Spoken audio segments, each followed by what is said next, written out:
Hey guys, it's Debbie. And if you're watching the video, you'll notice I'm actually inside today. There's a little bit of a leftover hurricane coming into San Diego, and it's windy and the rain's just starting. So I came into the house instead of being outside, and it's dark. And this is 9 in the morning on a Friday. But we're going to talk to someone that I was connected with, a mutual friend, and it love talking about metabolic flexibility, how to test and not guess when we should be burning fat or should be burning carbs, or is it just important to have energy flux? Is this new kind of new word, making sure that we are moving more throughout the day and exercising and eating enough quality nutrient dense foods, whatever the ratios, macro ratios work best for your unique body and microbiome and genetics, but matching your nutrition with your exercise. So we have energy output, energy input. I think a lot of us, including myself, I realize we don't often eat enough. And so we go into this, probably for women more so than men, a stress our body perceives lack of energy coming in. We're designed to recreate, and I think that kisspeptin hormone for women, we're a lot more sensitive of lack of energy in than out, and men can tolerate a little bit more because that's the difference. Men and women are not the same. But we're going to talk to Narado Zeco Health. That's his podcast, Zeco Powell. And he is a Jamaican. I thought, listening to him, you can tell he's not British, but Jamaican. He's born in Montego Bay, Jamaica. And as his child was underweight, he moved to the United States at age 16. He was 5'11" and weighed 113 pounds. I can't even imagine that. By age 18, he was inspired to learn more about fitness and nutrition and took a special interest in fitness, spending 18 years educating himself. So we're going to talk about metabolic efficiency, metabolism, energy, all that. So hold on.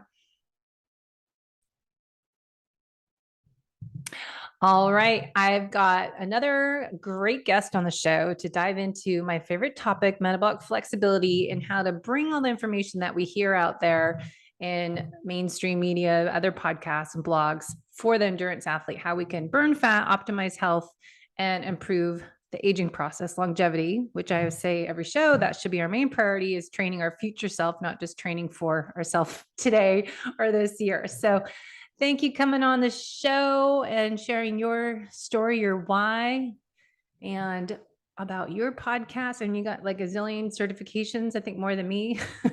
So that's because I'm a nerd. Yeah. Well, isn't it true? It's like you get started in this industry in fitness, and I've been doing this plus over 25 years. That's like always some new certification, new practitioner program, something else. And then you get into an area, and then there's another one, and then it's just never ending. Yeah, no worries. I love. So my name is Narado Zeco Powell. I'm a master trainer and host a podcast, The Matter Over Mind Experience.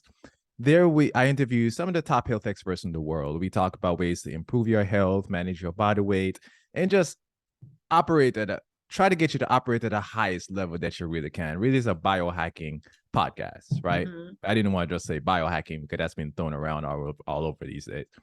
But how I really got into this is I grew up with asthma and eczema and a few other health issues that I was just told was normal. And Jamaicans, I grew up in Montego Bay, Jamaica, and we have a thing.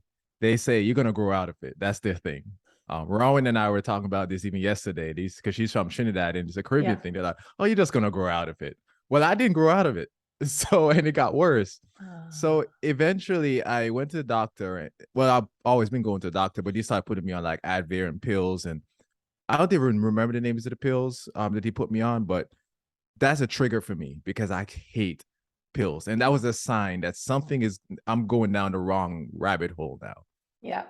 And I said to my doctor, I was like, hey, is something I could do nutrition wise or a lifestyle to kind of help me so I can really get off this stuff? And he kind of smirked a little bit, right? And he was like, well, you can try to eat better, but he had nothing to tell me. And I was like, I'm Really? paying for this? Like, I was Yeah. like, what's happening, right? So now, just to let you know, I've been fit most of my adult life. I've been working out, training, competing. Like, yeah, I've been fine even with my asthma, but I was never truly healthy. And when that moment happened is when I realized that there's a difference between being fit and being healthy. So at that point, I said, you know what? Let's start doing some reading. So the first book I picked up was by Dr. Stephen Gundry. I'm sure you know, and your listeners Yep. know who Yep. he is. And I picked up the Planet Paradox, and you know how his books kind of start off. It sounds kind of strange, right? With this language that he uses, and I'm like, vegetables and fruits are supposed to be good for me. What's this man talking about? But I kept going, and then I started making some changes that I was comfortable with, and the miraculous thing happened. I started feeling better. In fact, Amazing. right. And I started making more changes. I'm like, this guy has a point. But then what I really liked about him, though, in his book, he didn't say, eat a carnivore diet for the rest of your life, be in ketosis, and that's it. He was like, no, eventually you can put things back into your diet, but you may need to take some things out that you're sensitive to or your body is reacting to. Now, to make it a little bit short, or a long story short, or long story longer, however you want to look at it, I really realized that my not just was my I started feeling better, but my sleep was improved, my performance improved, my speed, my strength, my body fat went down, my blood work looked better. Everything you can think of was got better by changing my life. And then that at that point, I started listening to more podcasts and reading more books, and then started working on my certifications. Now I'm gonna say it's been over 3 years since I've taken any medications, no asthma problems, no eczema issues. My blood pressure got better for the first time in my entire life. I'm about to be 40 years old, and I feel like I'm a 20-year-old. It's absolutely mind blowing for me. What was the biggest change? Lifestyle or nutrition, or did you do functional lab testing as a GI map to reveal hidden internal sources of chronic stress contributing to asthma and other symptoms?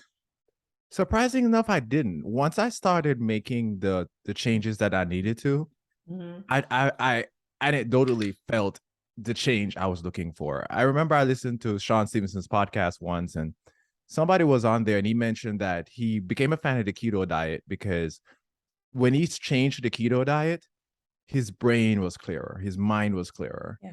And he was like, anyway, he was sold. And for me, when I started making changes, physically I felt better. And also I was able to perform better at work. Stress-wise, I felt better. Things that used to bother me didn't bother me anymore. Things that used to annoy me didn't annoy me anymore. And then there's a host of changes that I made, and I'm not going to get into on this podcast. It would go on until tomorrow. But the biggest thing was realizing that once I made the changes, so many things that improved that I've been trying to get. When I started this just for my asthma, right? And so many other factors improved. I didn't even know were going to improve. Yeah. That's a lot of the times, you just want to start working on nutrition and, what you eat. And I know just, starting coaching clients is just more focused. Okay, let's just see what you're doing now. Just log in what your normal food is. And then, next phase would be, all right, let's swap this processed food out for this food and eating real food. And then progressing to, like in this one program I've done training on is a cold keto, transitioning to going lower carb and then bringing up your carbs. So what do you find works when you're working with people, or, just in general metabolic flexibility to burn fat or carbs? What do you want to do to be a more efficient fat burner when you're getting started with somebody? So I'm gonna start off with just speak about the general public, right? So I know we're gonna talk a lot more about athletes as we get we'll into dial it. it in after that. But just generally, like someone that's coming from the standard American food plan, what's your take on transitioning them into burning fat and working on metabolism? Every approach that I take, I look at three things. I look at the scientific studies. I also look at ancestral living. When I look at ancestral living, not just general ancestors, where they're from, what did their ancestors eat? Yeah. And also, what are their current lifestyle choices? Like, what have they been doing for the last, let's say, 10, 15, 20 years, right? That's the first thing I look at. Once I look at that, that gives me an idea of where they are now and also what changes they are willing to make. Yeah. Now, I'm gonna use this as an example. I have a client that he's a male and he's been cycling and he loves to cycle. That's the thing, but he doesn't lose weight. He's been 60 pounds overweight for so long now. No matter how much he cycles, he just can't seem to figure out what's actually going on. It's his diet, of course. You know the secret is his diet, right? But when I look at his background and see, okay, he's really a really good fat burner. And I can tell by looking at everything that he's a good fat burner. The issue is that he eats a lot of carbs. And because he eats a lot of carbs, what seems to happen is his body downregulates lipase and upregulates amylase, which is the enzymes used to break down carbs, right? So what I had to do with him, was I basically threw him into ketosis. And it was within no time, I threw him into ketosis, test his ketones. He was doing great in ketosis, and he was performing in ketosis than he was with carbs. Now, another thing with him was because he's food addicted, and this was a very important thing, because he's addicted to sugars, right? I couldn't do this, throw carbs in from time to time with him, because the minute he eats some carbs, he's gonna sit down and eat a cake.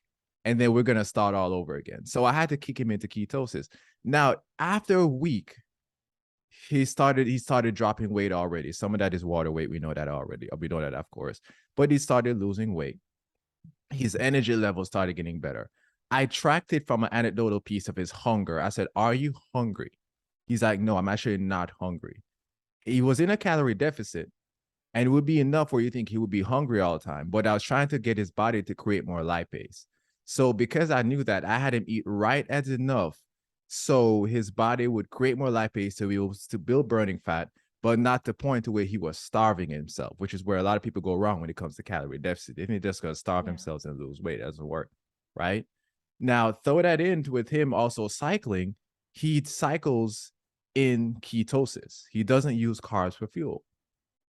Now, over time, we add the carbs back in, and if you want me to talk about that, I can talk about that right now. But I think your question was in the beginning, what did I do?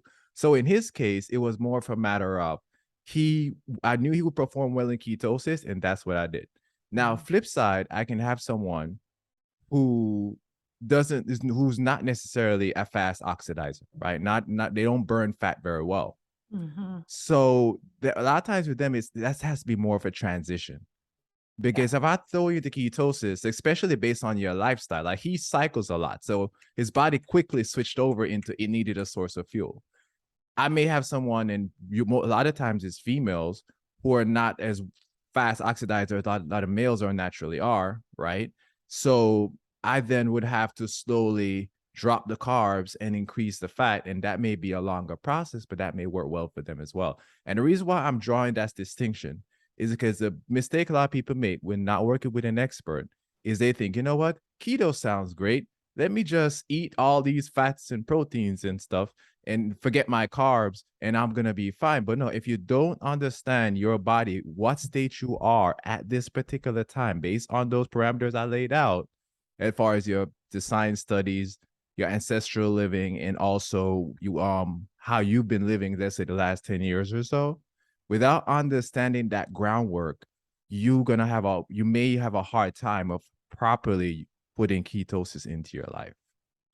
Okay, I've got like 10 questions. So going back a little bit. So when you have someone that's switching from a standard American diet, the SAD diet, to lower carb, higher fat, higher protein, when they are addicted to sugar and they just crave carbs, sweet, candy, garbage, we say, how have you found any tips, strategies for people that are trying to do more lower carb, higher fat protein, but they're struggling with that demon of, candy, sugar, cookies, chips, eat all the crap? How do you find that work with clients that have that addiction, sugar addiction? Now you're speaking my language. So this is one of my favorite things to tackle because I get this question all the time. So one of the big things is how they train. Mhm. I look at how they train a lot because, and you understand the science behind this. Whenever we train in a like high intensity zones, like zone 3, zone 4, on a consistent basis, we don't realize that that can cause cravings because of biologically how our bodies work. So I look at how they train, and oftentimes I find, if not, I would say at least 80% of the time when I ask this question, I find that they're doing a lot of cardio, high intensity work, and not enough slow zone 1, zone 2 training or strength training. And that's a very important thing to understand because, but from a biological standpoint, we're not designed to be running all the time. Our ancestors never just ran around just for the sake of running a 5K. They ran because they're running away from something. And that's what our bodies are designed for. Our body's designed to say, okay, we're being chased. If you're constantly in a high intensity zone, your body thinks you're in danger. What happens biologically when that happens? Well, our body is going to ramp up cortisol, adrenaline may raise, may then increase what our body may prefer, sugars and carbs for fuel, right? That's just a very simple way of putting it, right? Yeah. So a lot of times I look at how they train. Now, once I look at how they train, I start to then change how they train because I want to say I want cardio into your life. This is one thing that annoys me. I see it on Instagram and it gets on my nerves. People say, I strength train, I lost a lot of weight, I don't need to do cardio. That's absolute nonsense. Anybody that tells you that, look the other way, run away, and don't even look back. We need cardio in our life for a cardiovascular health, and you just as an athlete, we need cardio in our life. But I do switch to where they're doing more strength training and more endurance-based training, right? Which promote in zone 1 and zone 2. As they do that, that then will promote more fat oxidation, fat burning, right? So burning fat from the food you eat and then fat oxidation from the fat from your own body fat, right? Yeah. Now, I do add in cardio because you need cardio as well. And what a lot of people miss is that with the right combination of cardio and strength training, even after you do, let's say high intensity, I should say, I don't want to throw around cardio too much, high intensity, even after you do that, your body will become so adapted to that post training, probably in an hour or two, just depends on the person. You may even go into fat burning as well, but you have to train your body to be able to do that. The next thing I look at, one of the other things I look at, this may not be in the exact order, depends on the person, is their lifestyle, their stress levels, right? If you're constantly stressed, you're constantly in a high stress environment, or not just the environment, but how do you react to that stress can also lead to cravings. So that's something we discussed. So I've had clients where I've had to have them work with a mental health specialist to help them with things like that outside of what they're dealing with. And they realize, I've had clients come to me and say, I didn't realize how much stress was impacting my life. And now I'm actually, not only am I losing weight, but I wake up better. Then I'll also look at their sleep quality. How well are you sleeping? How's your circadian rhythm working? And we tie those things in. So basically, to answer your question, make it as short as I could, look at the training. I look at the stress levels in your life. And I also look at all the life epigenetics, all the lifestyle factors, including your sleep quality, before I make any decision. So do you find people are addicted to sugar, candy, and garbage stuff, processed foods, because they're doing too much of a high intensity workout or doing too much carb burning exercise and too much stress causing that insulin resistance, or so that's one question. But then I have so many people that are trying, it makes it sound simple. All right, phase 1, we're just going to swap out for whole foods. Phase 2, we're going to do a cold keto, 50 grams of carbs for 2 weeks, and then go to phase 3, where we're going to do, cycle it in carbs a little bit higher and just kind of see your good sweet spot.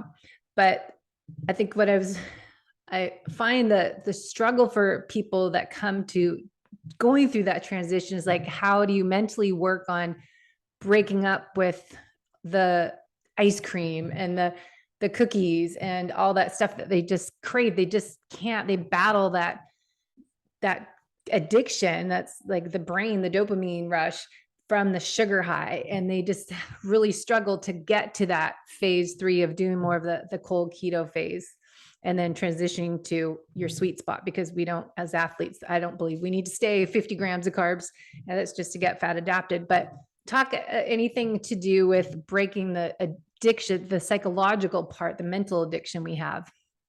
So I've had a few clients who had that issue, and I had them work with a mental health specialist That part to help them with things. The why.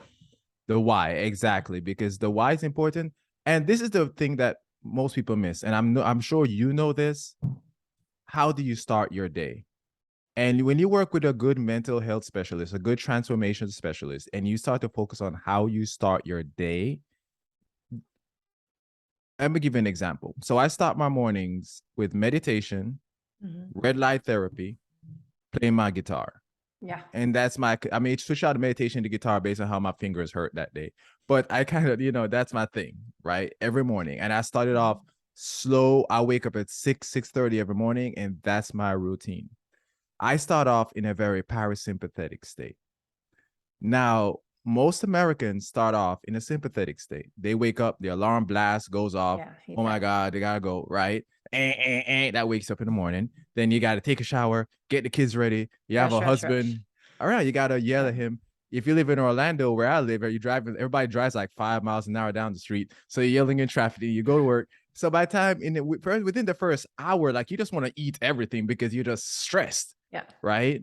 So that's one of the things that they've worked on with their specialists, and even with myself, I'll work on how they start their day, because you want to start your day in that parasympathetic state. And then the sleep is important, because when you know all the benefits of sleep, I'm not going to hash all that right now, but when you get quality sleep, you will actually wake up feeling better, where it helps you to start your day better as well, when your circadian rhythm is functioning the way that it should.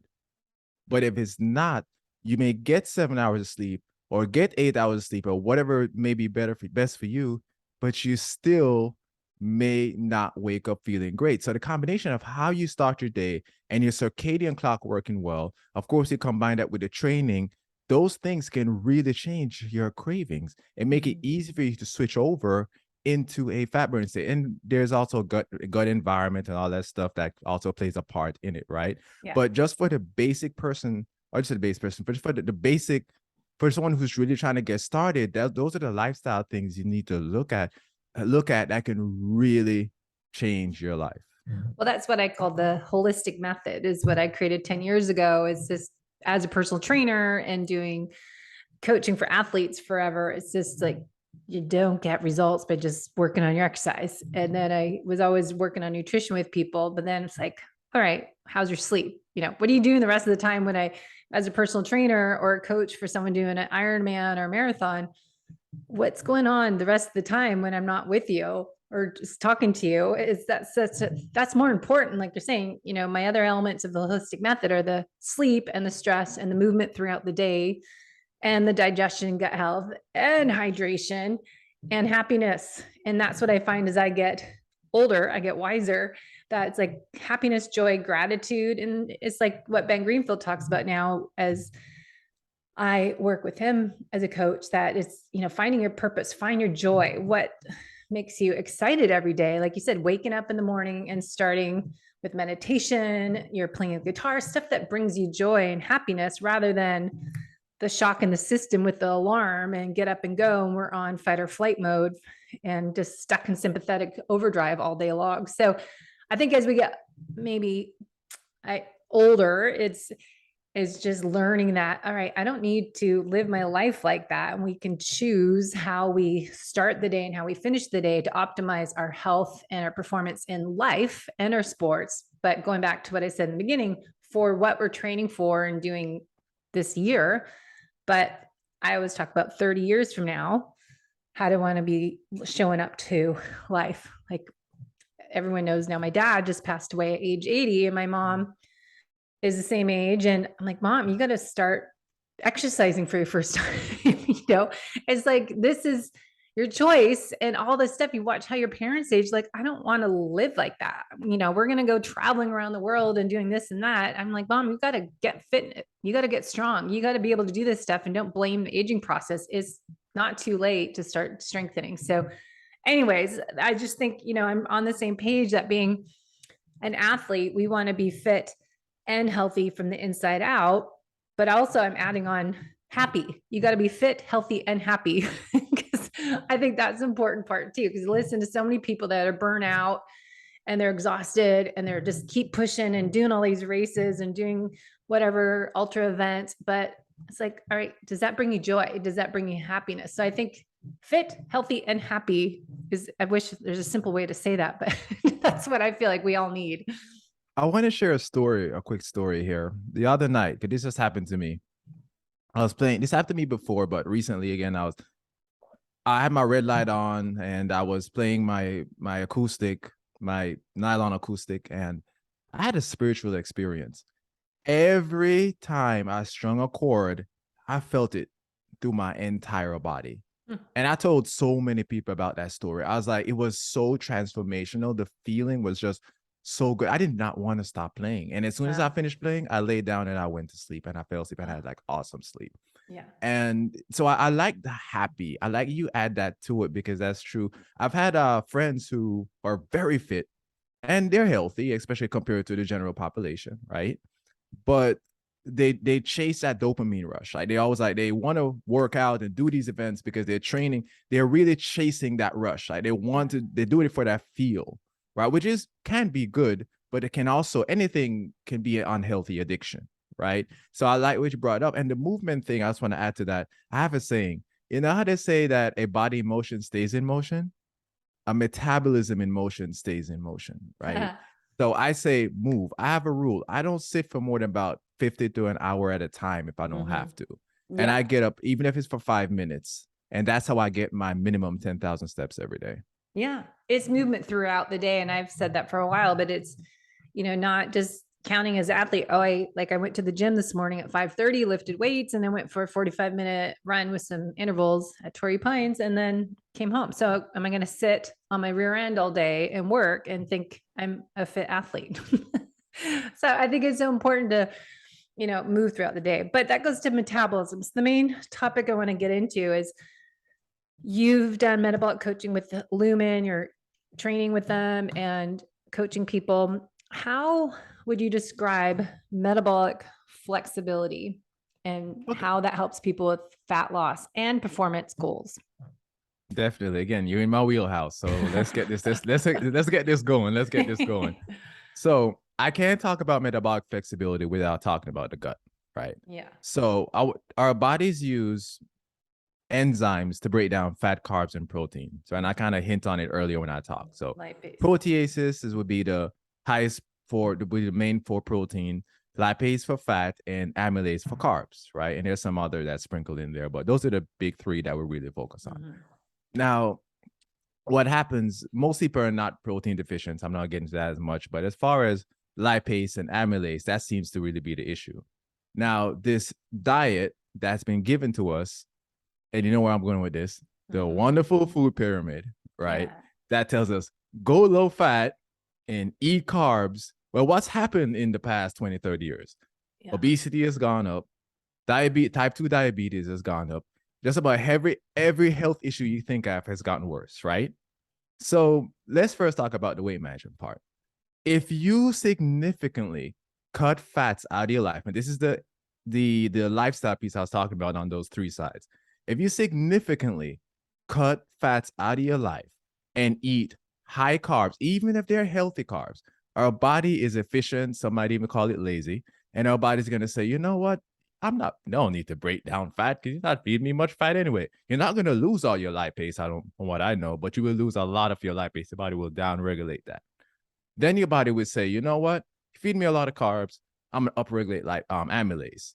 So what happens? At that point, when you eat foods that are fat, it has fatty foods, especially more than what you're accustomed to, and your body doesn't have adequate lipase to break that down, you can store a lot of that. You gain a lot of weight, right? And then your triglycerides may be higher.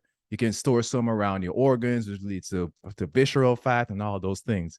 And that's the big crime of low carb. I'm sorry, calorie restriction, not focusing on what you're eating, or calorie restriction and low fat, right? Like extremely low fat. Like, I don't know about you, but I don't want to eat grilled chicken breasts and broccoli for the rest of my life. Like, that just sounds like a miserable existence to me. But but that's the things that we kind of been telling people. And so I know some bodybuilders do it when they get ready for a show and stuff like that, but that's a whole different conversation. Now, so that's the other piece. The second piece is then we hear about this fantastic keto diet, and we're like, let's eat a whole lot of fat and just forget the carbs. And then we do that. And then later on, you start to add the carbs back in. You lost a lot of weight. You lost some weight. You start to feel good. You're like, I'm great. Let's start throwing some carbs back in after, I don't know, 3, 4, 5, 6, 7, 8 months. By the way, research said about 6 weeks or so, you can really switch into fat burn, upregulate lipase. Depends on the person, but 6 to 8 weeks seems to be the sweet spot where your body really starts to downregulate amylase, and that timing is very important. But you've been doing it for so months and months, sometimes a year, and then you just get stuck. And then not only do you get stuck, is that you try to eat carbs, and then guess what? You start gaining the weight back because your body did the flip side. It said, "You're giving me a bunch of fat. I'm gonna break down fat. So give me. Let's create more lipase. But I'm not worried about carbs, so I'm not gonna worry about amylase. So let's downregulate amylase, and then you're stuck. But here comes metabolic flexibility. Metabolic flexibility, for one, looks at where you are. And I'm going to say this independent of Lumen, just from an anecdotal piece. If you look at where you are, and if you know where you are, you can start to say you're a high carb burner.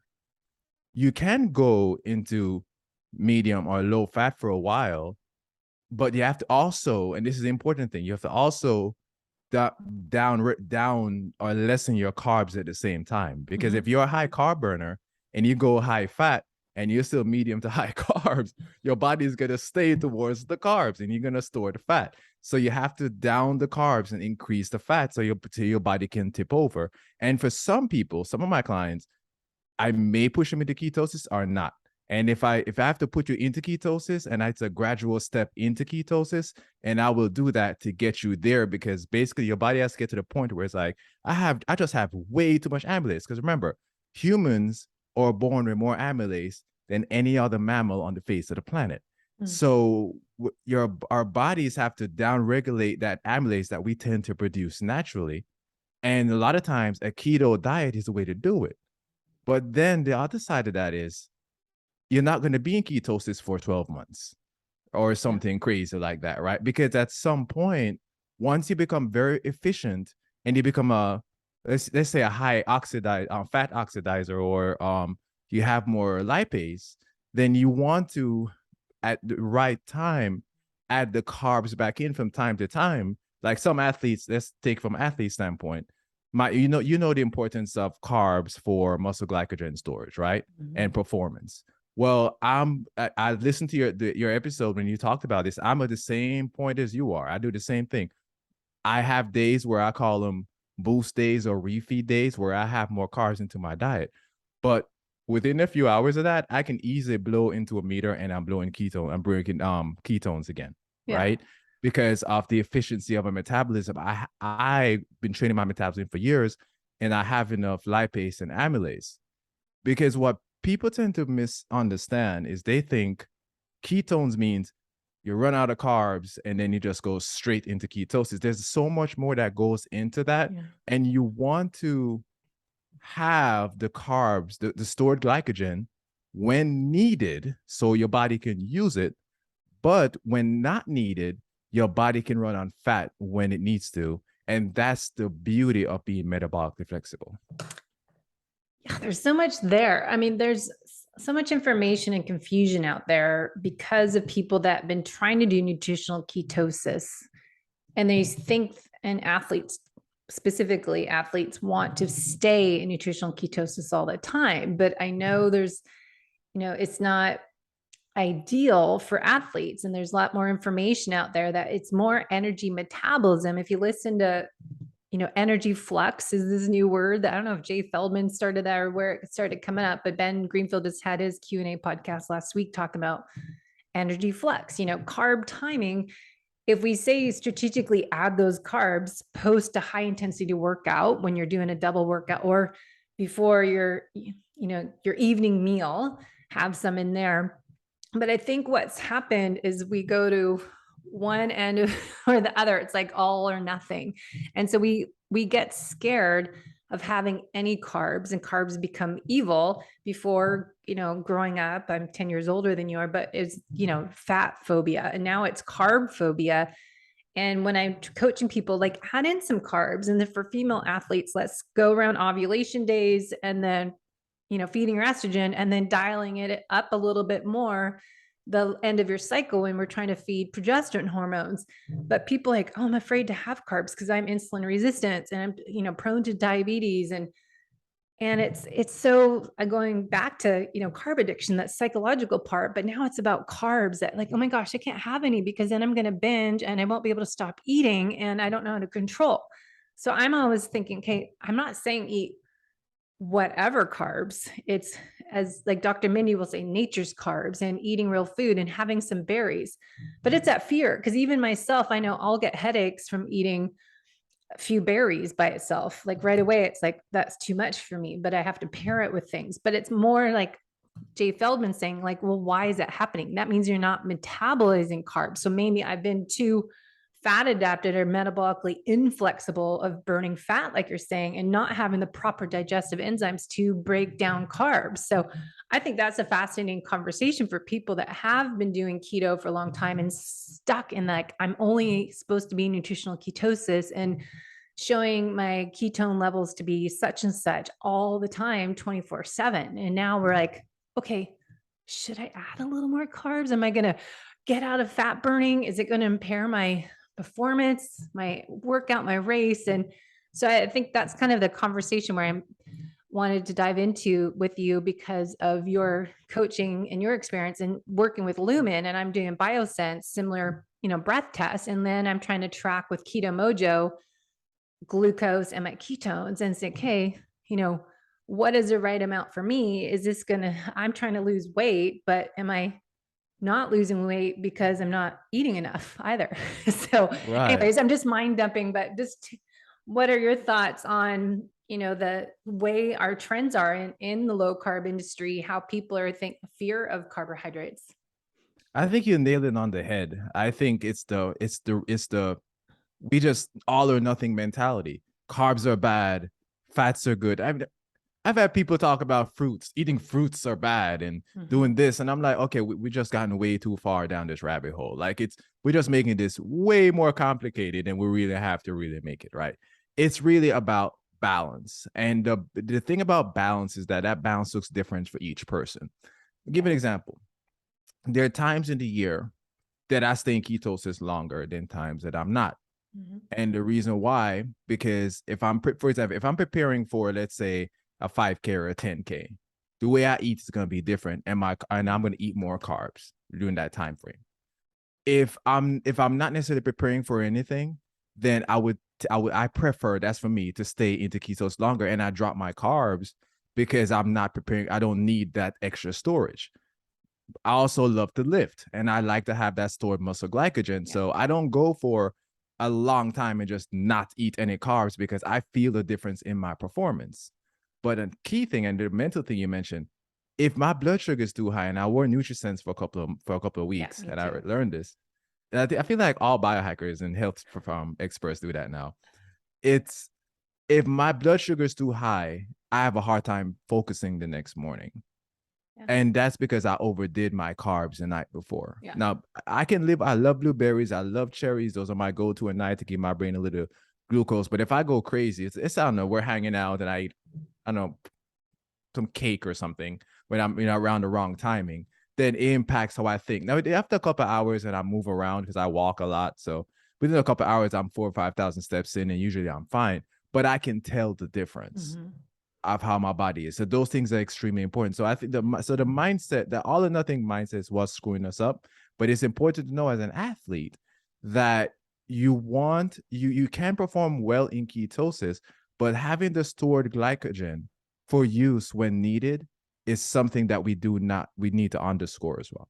Well, I think it's what Rob Wolf spoke about in his book, and we had a podcast with him earlier this year, is your carb tolerance and how much carbs are not going to spike my glucose up. So say we want to go up just no more than 30 on your glucose, like a CGM, NutriSense I used, and we don't want that big of spike. So it is, testing and not guessing. What is my carb tolerance? Is this food going to, like rice, spike it up, or sweet potatoes? But if I have it with a steak and, lots of grass-fed butter or ghee on my potato, is that better? So it's, figuring out timing the nature's carbs, not saying eating a Cliff Bar with 50, 60 grams of carbs, or having, muffins and bagels, but having nature's foods, like the root vegetables are going to be higher carbs, and berries and fruit,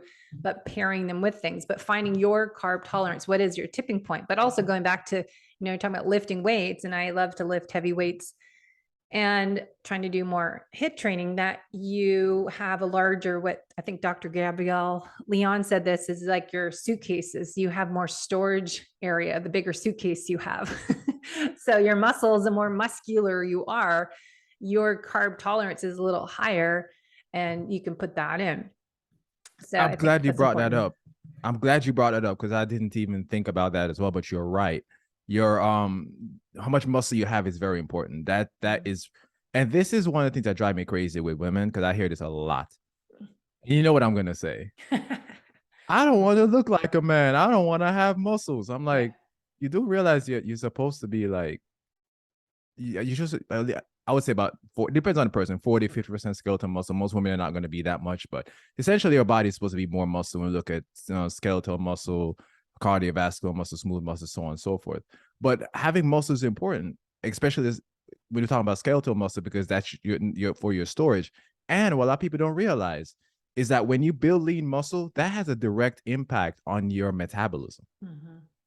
Very important to know that. And when you build lean muscle, that can help you to, I'll put it this way. Let me change my phrasing.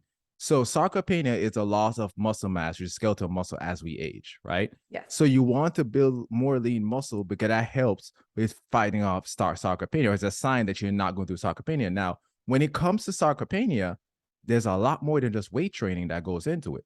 Because even if you're weight training, especially as you're older, but you have a high omega-6 diet, high inflammation, that can lead to sarcopenia as well. Anything that damages your gut can lead to sarcopenia, because these are all age-related, I guess you say, diseases or illnesses, right? Yeah. So just like you said, the weight training is very important, extremely important, even for females, if not even more important, because most females just don't weight train. Yes. You want to have that space, but you also want to have the right diet surrounding it, so you can slow down the aging process and fight off age-related illnesses like sarcopenia. Mm-hmm. So how do you know if you're trying to burn fat, if people are looking at weight loss, using, people feel like they need to stay in nutritional ketosis, but is it possible to still burn fat if you're not in nutritional ketosis? And if you're using something as Lumen or Biosense to track your breath test of acetones on ketones, is it goal to keep in ketosis to burn fat and have that? Or do you find it's in and out of it, you can still have results? Awesome. So I'm going to take this from the Lumen side, because that's where I'm a lot more experienced. Yes. So with Lumen, the goal of Lumen is not necessarily nutritional ketosis. The goal of Lumen is to train your body to have adequate lipase for when it needs to burn fat, and adequate amylase for when it needs to burn carbs. So that's a little different than, say, you and I, right? Yeah. But the traditional person out there who says, they're having problems losing weight, I recommend checking out Lumen, because they need to know where the state of their metabolism is. And by taking the breath test with Lumen, and when it learns your metabolism, by the CO2 level in your breath, it will let you know if you're burning carbs primarily or fat primarily and when. So like for you and I, who let's say we're in ketosis and we blow into lumen, ketones and carbs kind of look like each other when it comes to the CO2 production in the Krebs cycle, right? So because of that, if you're in ketosis and you're blowing into lumen, it may even still tell you that you're burning carbs. So if you're a keto athlete, I would recommend. I just pulled out my.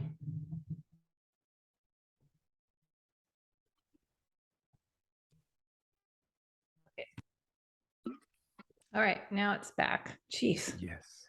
I wasn't sure what you wanted me to do there, so I was kind of like, what? No, I'll cut this out, but let me pause.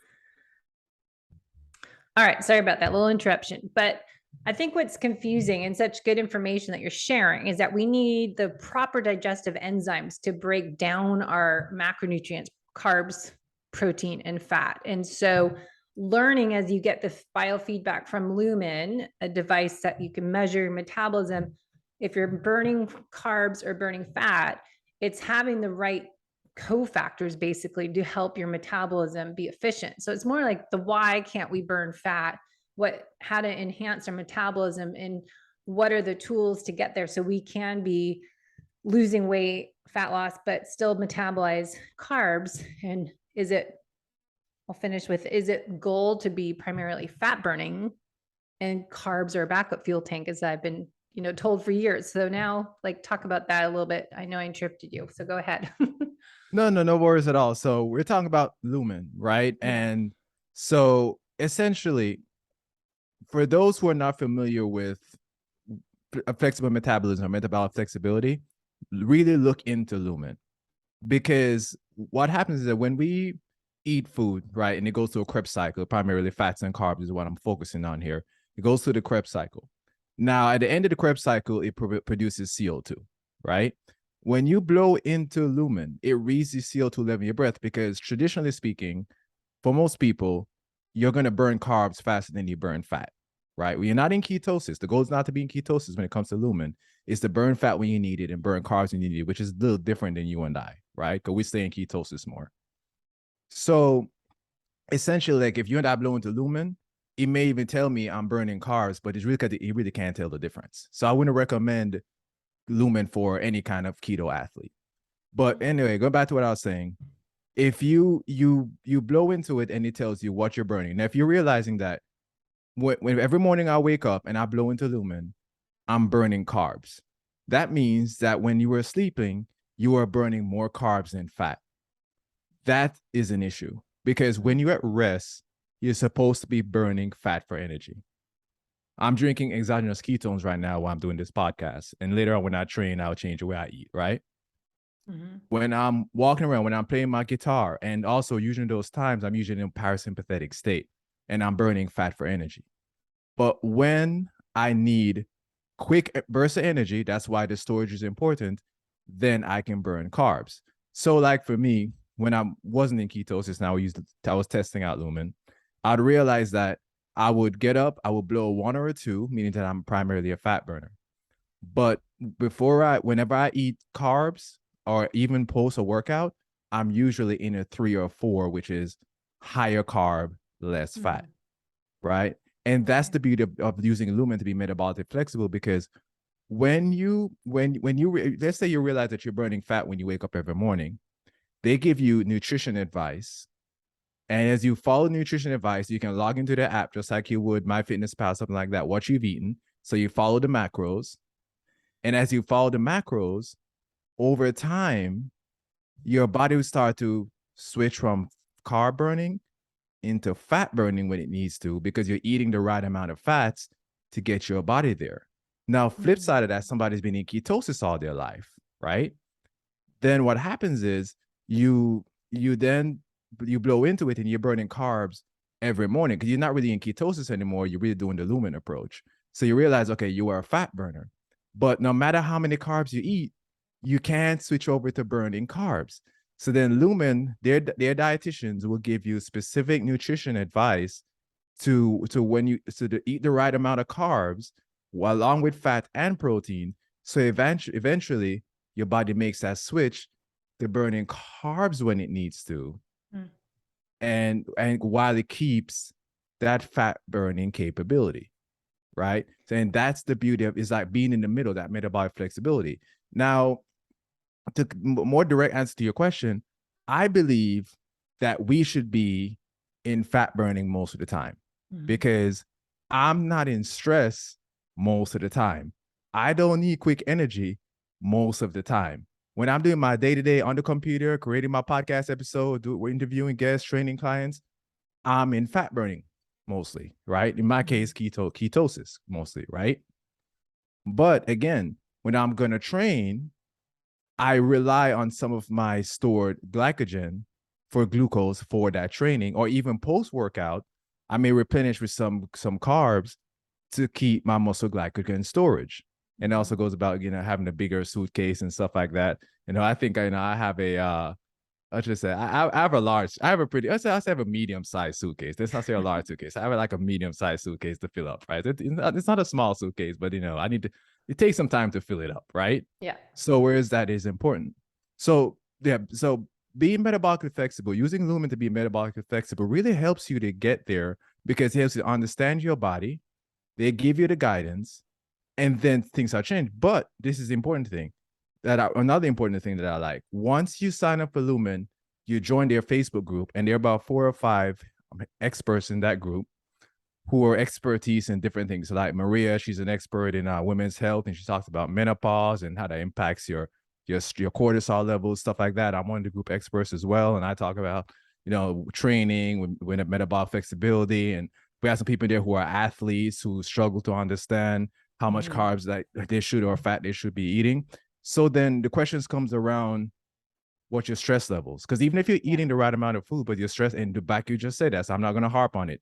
Yeah. If your stress levels are too high, even if you eat what you're supposed to, you can still be in a primarily a carb burning state for that reason.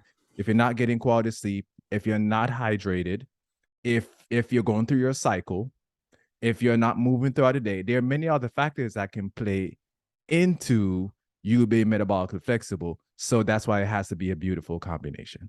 So with exercise, because I'm going to run out of time as always, but with exercising and matching that, what have you learned if you do the test after a strength training that's more glycogen depleting, maybe some HIIT training, versus doing a zone 1, 2 long run or short run, bike ride, like more endurance that should be fat burning?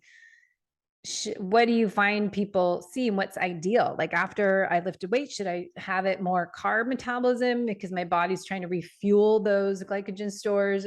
And then after a long fat burning workout, should I still see myself being in more ketones? So it shows I'm more fat metabolism.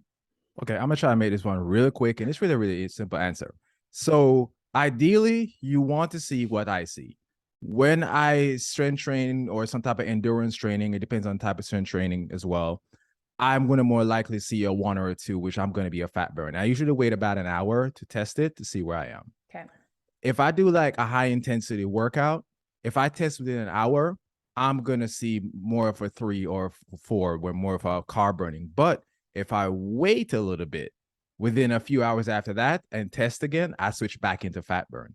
Which is why I answered the question earlier was, you want to be in fat burn outside of your intense exercise times, but can use glucose or glycogen when you need to. Yeah, I think because that's what I'm experimenting for myself, because N equals 1. And I woke up this morning and I took the breath test and my blood test, and I wasn't showing ketones. I'm like, okay, that's weird. It's first thing in the morning and it said low. And I thought, okay, then you have to look at, like, my sleep was really good last night. It was a little shorter than it should have been, but I had lots of deep sleep. And then doing it right after my workout, I had a little more, but then I should wait a little bit longer, like an hour after, 2 hours. So it is like, you have to be almost at home or like pack everything with you. So you can really test this out and then document it as an individual to really figure out your personalized nutrition program to match your nutrition with your exercises. I keep telling my clients and working with them, it's like, all right, let's figure out what is the best ratio of foods to eat, what to eat when. and how to time that with your workout so you can improve fat loss and performance and, of course, longevity. I'm 100% there with you.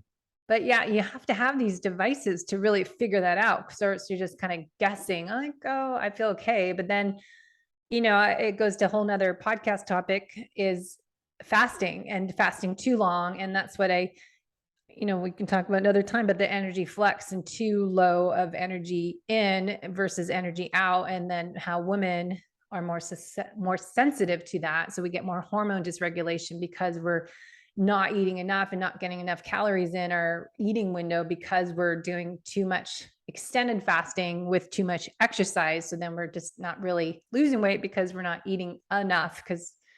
And that's what I think I did. I was, doing OMAD and, the 16-8, but then I'd be working out 2-3 times a day.